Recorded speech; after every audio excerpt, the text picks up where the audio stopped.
Hello, hello, and we are live. Good morning, good afternoon, good evening to wherever you might be in this big, beautiful world. My name is Abigail. I work in marketing at Consensus Mesh.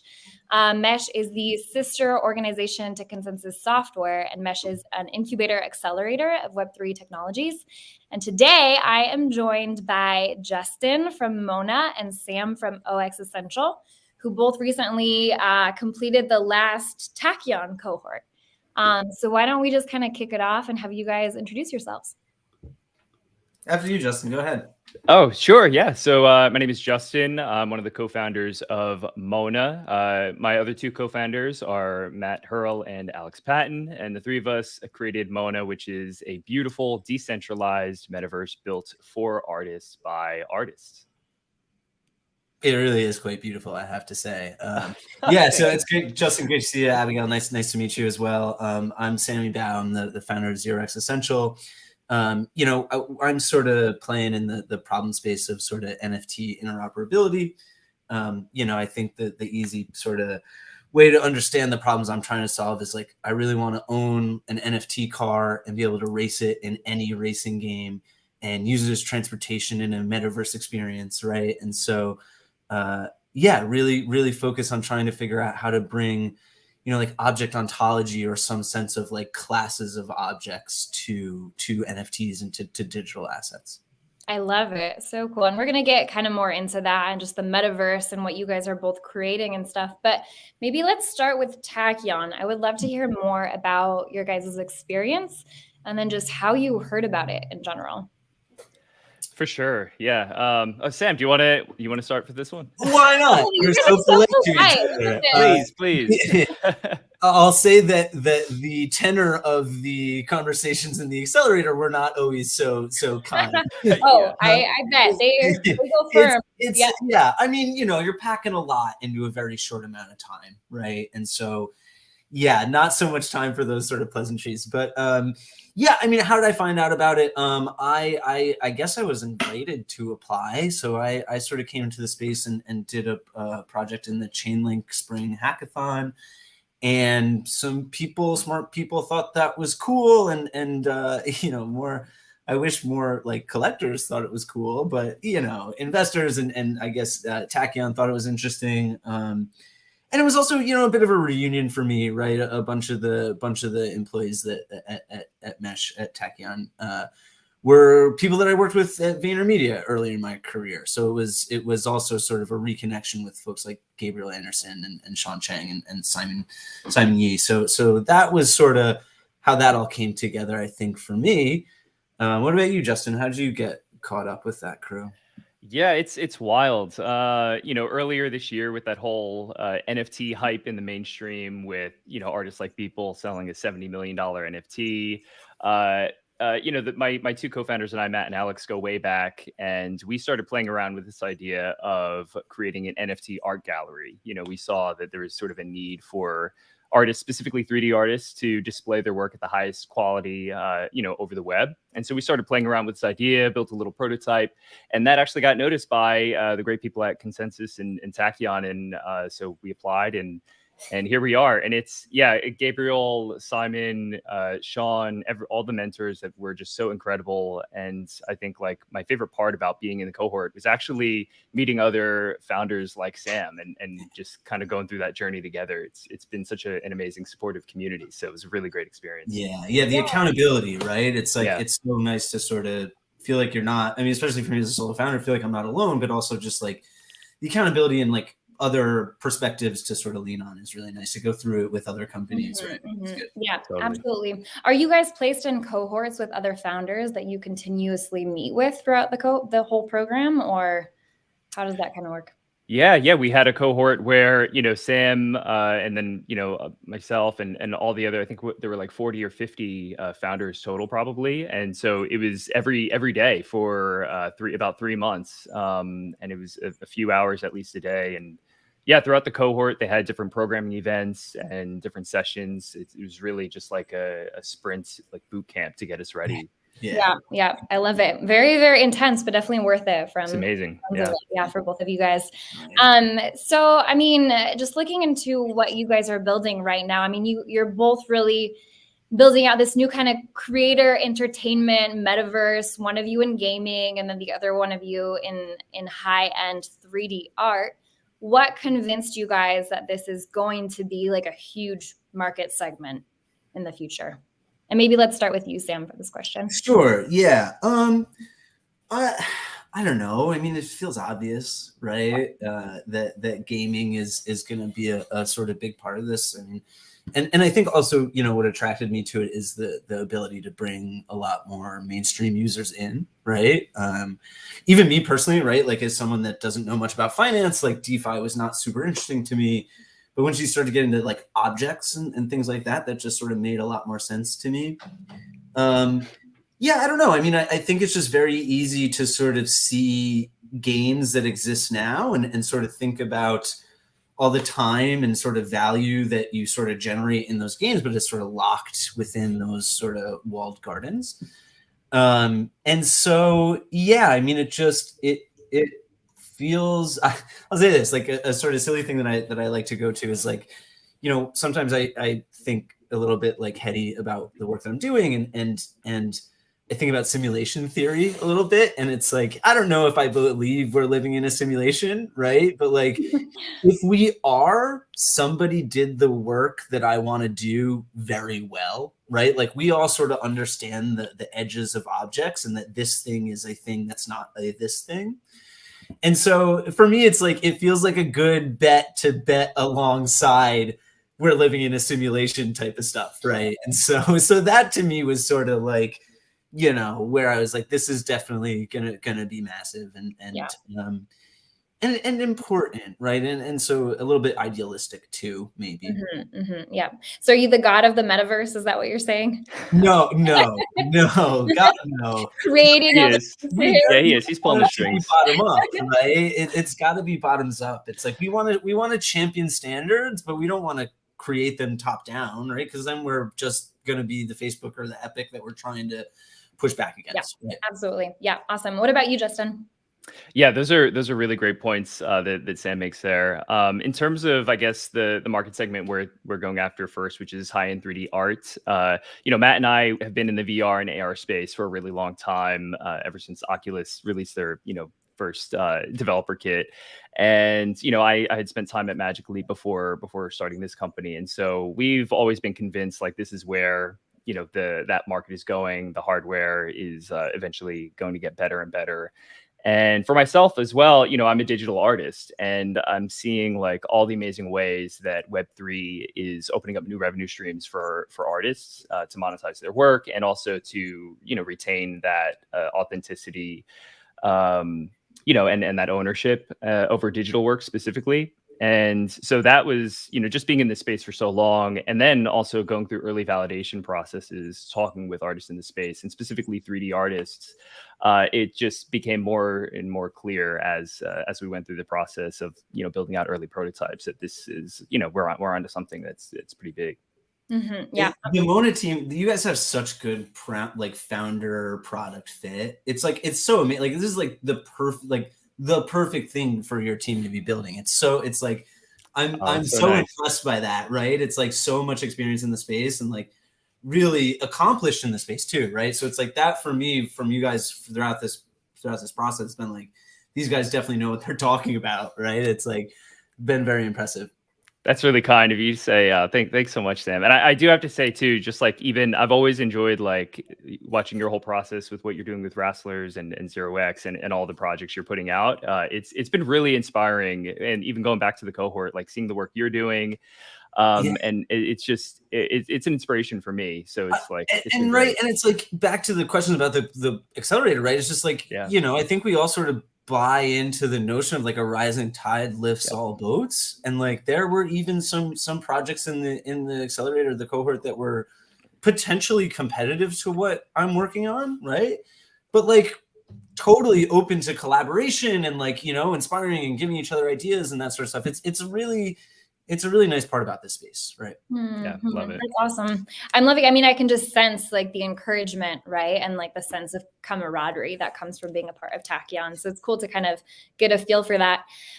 So just kind of moving forward a little bit, I feel like it's one thing to be convinced about Web3's growth, you know, it's another thing to be in the middle of it and to actually be building in Web3. So I would love to hear what that experience has been like for you guys. I know that Sam, you're pretty new to crypto, right? Did you just download MetaMask this year? Like what has that been like? Yeah. So, I mean, of course, I've been in legacy tech for a decade, right? So it's like you, of course, like hear about these things and are on the periphery of Web3 or crypto. I guess it was really more called for a long time.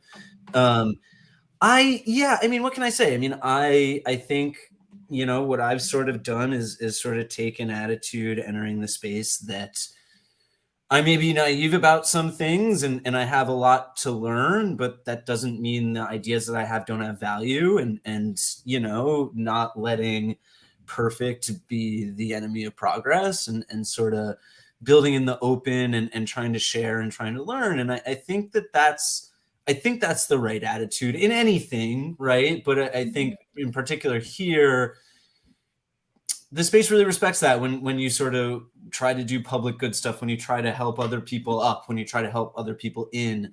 And so I experienced that, right? Like lots of great people just like helping me get into the space, you know, as an engineer and mentoring me and that sort of stuff. And it's amazing, you know, the amount of time and effort and just like help people are willing to just give you. And so it's been a wonderful experience for me coming into this space. And I mean, you know, I think I'm encouraging all of my engineer friends to get into Web3, and it's getting easier and easier, right? So it's been a remarkable experience, and things move so fast, right? It's like I keep telling people like, oh, I'm new to the space, and they're like, oh, you've been building since February, like you're an OG. I'm like, right. You know? Totally. Yep. What about you, Justin? Yeah, that's really, really funny. Yeah, I mean, it's yeah, I mean, I'm personally relatively new to the space as well. Our co-founder Alex has been in the space since about 2016, 2017. He did have a Web3 startup called SquareLink before, you know, before doing some other exciting things. But personally, you know, building in Web3, this has been it's been incredible. I don't know if I've been like ever, you know, I've been in a couple different industries now, and this has definitely been the most rewarding by far. Going back to what Sam said, just the amount of support and the, you know, the doors for collaboration are always like so open. It's been amazing. And even going back to what he said about even having potential like competitors in the cohort, and even have been having conversations with some other competitors, it's like there's always ways to find a means for collaboration. And it very much is about like a rising tide, it lifts all ships. And so that's been the most amazing thing about building Web3, and also talking to all the amazing artists and NFT artists. I never would have thought that, you know, DMing someone who's got like 50,000 like followers would be so quick to reply and be so willing to jump on like a 15-minute call, like to chat about NFTs and Web3. So it's been awesome. That's really cool. Yeah. So I'm really hearing like Web3 is like collaboration, right? And like an extremely fast pace, but that's exciting, right? Like that's what draws people to the space. And I feel like, Sam, to your point, I mean, it's almost like 1 year in like crypto terms is like 7 years in any other industry, right? So like you guys are both OGs at this point, right? Which is awesome. I'm so tired. All the time. Yes, that can be the third descriptor of Web3, tired. But Sam, let's talk a little bit more about 0x then. I would love to hear more about your vision and just kind of talk us through the product. Really, what are you building? The product. I mean, you know, sometimes investors ask me what the product is, and I tell them vibes. You know, look, So you know, at the top of the show, I gave a brief sort of introduction of the problems I want to solve and sort of the future I want to build, and I think that sort of requires sort of figuring that out a little bit, right? So. Maybe what's instructive or valuable to folks is sort of the story or a couple of aha moments that sort of got me thinking down this direction. So I did a project in the Chainlink hackathon called Cryptorchids. And I sort of envisioned these as metaverse flowers, right? Not a picture of a flower that you could hang on the wall in crypto voxels, right? But a living flower. And so the way it works is the contract requires that you water it every 7 days, like with an on-chain transaction, and the contract tracks some state about whether the flower is alive or not. And so, if your flower dies, you can't sell it, right? So the idea is that like the value is in sort of consistently taking care of this thing, and time is the rarest trait and what have you. So I really wanted to get that into, your sort of 3D virtual world metaverse experiences. And Justin, we're going to talk about this soon. But when I would go to your crypto voxels or your Decentralands, it was, I couldn't get the time of day from them, right? And I don't begrudge these projects, right? It makes sense. They are partnering with projects that bring them more users and attention, right? Everybody's really busy. That's why we're all so tired. We don't have time to work with me, who sold a couple hundred tokens. And so that sort of gave me this notion of like, well, what if instead of integrating CryptOrchids as a sort of one-off partnership, I sort of took the interactive and state-based aspects of that contract and open sourced it and allowed anybody in the world to create a plant NFT that had this same interface, right?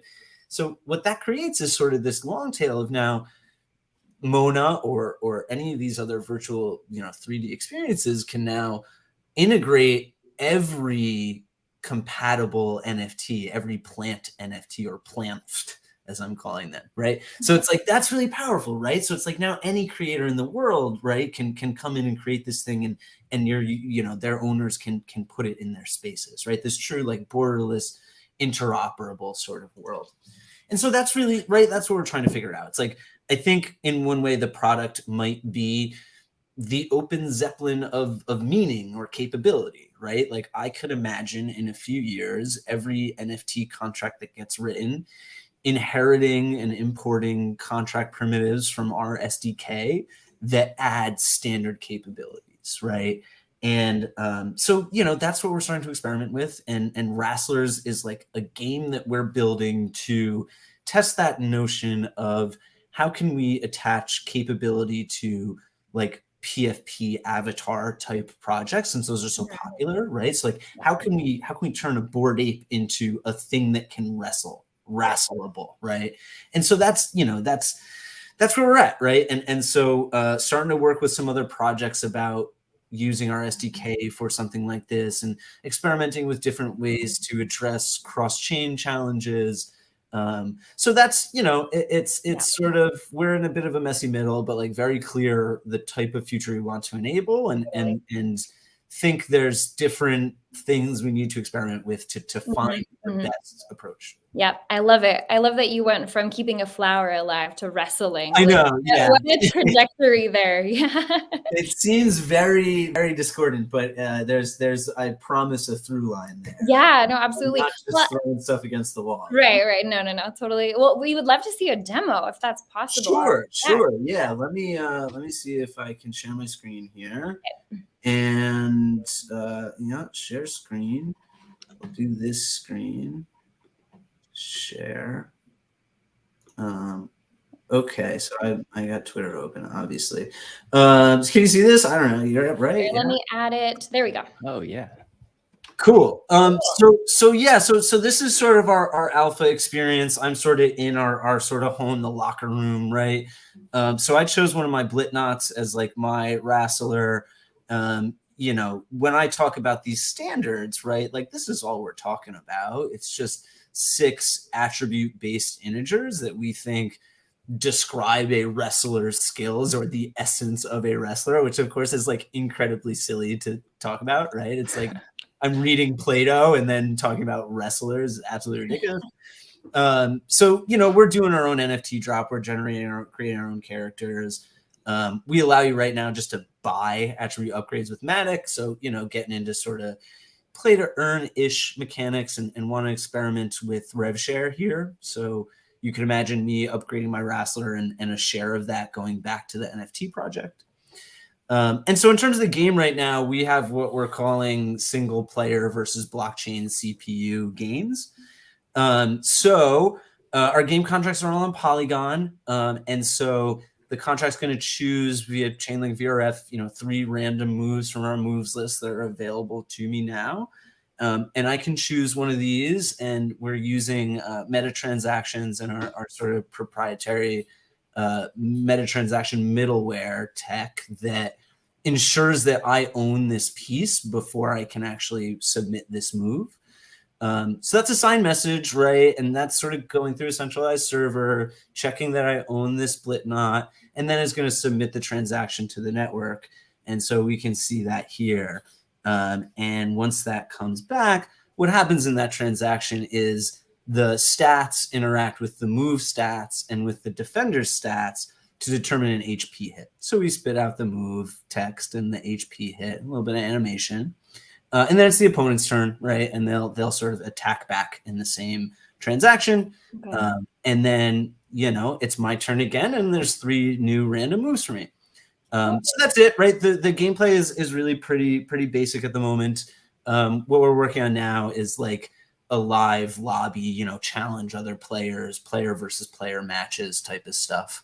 But yeah, that's sort of, where this alpha is at right now. And we're Awesome. having a blast with it. Yeah. No, that's super cool. So the player wins a match. Say, what do they get out of that? Do they like unlock more Glory. moves? Token, Glory. Yeah. Nothing right now. I mean, I think what we sort of envision is like you would spend the in-game currency to challenge someone. You would spend in-game currency to accept the challenge, and the winner would get a portion, the lion's share of that spend, that stake. Right. And then you could use that to upgrade your wrestler, right? It's like, I think we're more interested in earning by virtue of your character getting better than necessarily having like an ERC20 with liquidity. Okay. So we need to sort of work through that. I mean, tokenomics are hard. But yeah, that's sort of one of the things that we need to figure out. And I think the notion of rev share adds another wrinkle that puts another piece of complexity there. That's awesome. Cool. That's really, really, really neat. I'm going to go check this out later and upload one of my NFTs and play around with it. But Justin, let's turn over to you and kind of talk about what you've been working on at MoNA. Maybe before we get into the demo, just kind of give us a little bit of the background in terms of what inspired you, Matthew and Alex, to kind of start this and what that journey has been like for you guys. Yeah, I have to say I love seeing wrestlers. Like again, I'm obsessed with like everything Sam's building. So it's just so cool to see it like live and coming to life. It's amazing project. For Matt, Alex, and I, we are artists ourselves. And we always loved the idea of, or we always loved going to physical museums. And that's, I think we kind of preface this, seeing that opportunity to help great 3D artists and great NFT artists display and share their work at the highest fidelity. And so that's what, was the inspiration for starting everything we're doing at MoNA. And it starts and ends with the artists. That's why we say we're a metaverse built for artists by artists. And, even in our Discord, it's so inspiring to see like our creative community coming together, artists helping each other and starting to see their builds that are happening. It's just been a lot of fun. And so for us, we believe in this open, decentralized metaverse. And it's going to be one that's going to be built by creators, by artists, game designers, architects.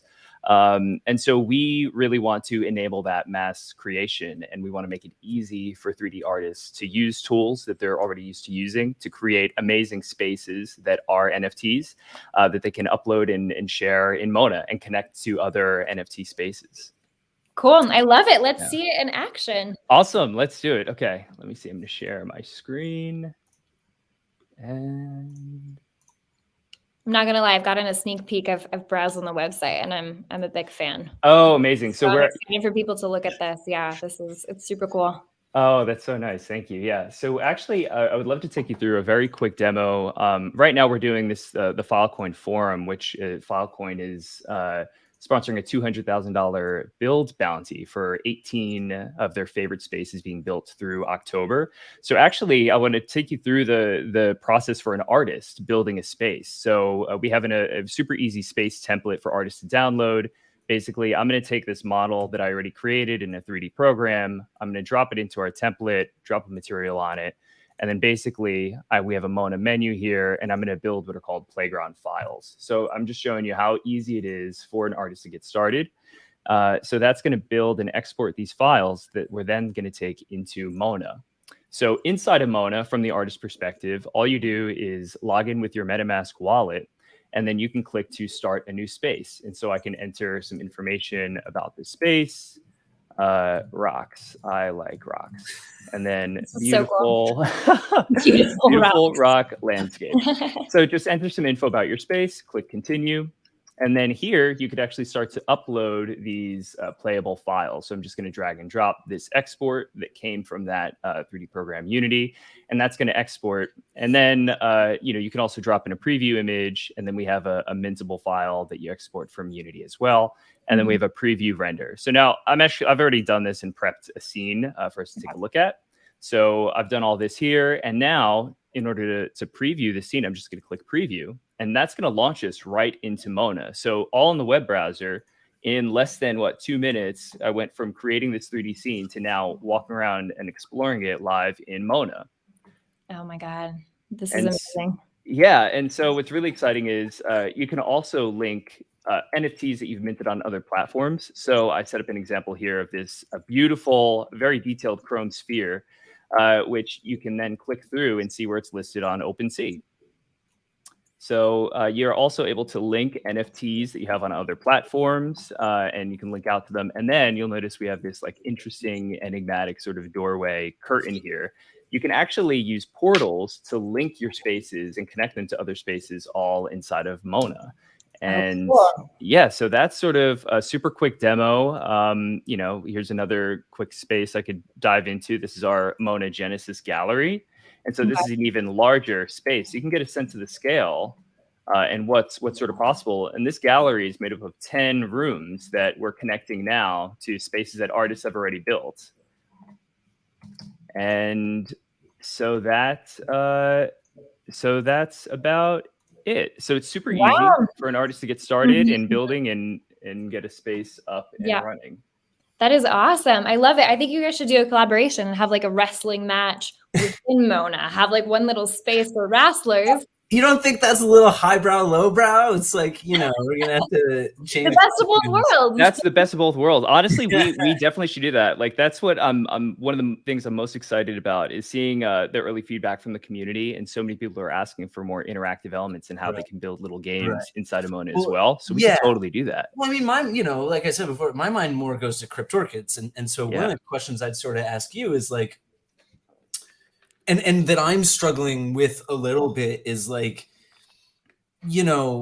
we're talking about the metaverse and this idea of interconnected experiences, I'm curious just in what you think about I don't know whose responsibility it is to display something and whether we want things to match the look and feel of that world, right? And it's so as an example for stuff that I'm thinking about, it's if I do a standard for a bicycle and you're in a 1920s whatever sort of environment, should that be a penny farthing with the big front wheel and the tiny little, right? It's where are the edges of visual representation, right? The aesthetics matching, right?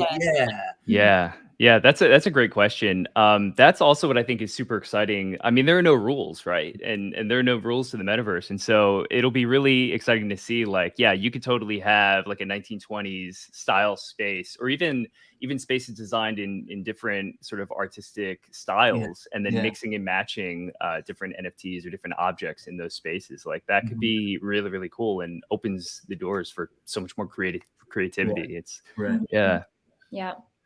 Well, you guys, this has been great. How can people get in touch with you if they want to reach out? What's the best way to do that? Sure. Yeah. For MoNA, you want to check out our website, mona.gallery. If you're an artist, we are running that Filecoin Forum Buildathon still through the end of October. So through mona.gallery, we have a link to our Discord. Definitely join. We're building an amazing creative community there. So we'd love to have you there. Yeah, for me, I'd say, Rasslers.com is probably the best place for you to go. There's other experiments and stuff. You can see it at the 0xEssential website. I'm probably most easy to get on Twitter at Sammy Bao. But yeah, also, you know, links to the Discord from our various projects. So yeah, where I am I? love I feel like I'm I love everywhere. it. I'm easy to find. All the Yeah. places. Well, speaking of places, are you guys going to be at NFT NYC next week? I'll be around. Yeah. Okay. Yeah, the MoNA team will be there for sure. So Cool. come find us, say hi. It'll be a really fun event. Looking forward to it. Awesome. Yeah, I'm super excited. Mesh will be there as well. So I think it'll be a good hectic week. Speaking of being tired, Sam, and not I sleeping, know. right? Like, I'm traveling this weekend too. I don't know what I'm doing to myself. Oh, really? gosh. Yeah. Oh, Yeah, I man. figured, you know, it would be cool to fly into New York like I'm coming for the conference, right? So I figured I'd leave for a weekend and come back like a crazy person. No. You know, my brother's getting married, so I'm going to that. But Oh. yeah, Oh, wow. the festival should be great. I'm sure there's, you know, tons of parties and going to be fun to see everybody. So yeah, Yeah. look forward to it. Cool. Yeah. Well, I'm Cool. looking forward to seeing you guys there. And thanks for taking the time today. For sure. Thanks for having us. Yeah, thanks for having us. This is awesome. Justin, let's catch up soon, buddy. For sure. Let's do it. I love the All right. bromance on this call. It's perfect. Yeah, let's bro out. All Bye, right. guys. All right. Yeah.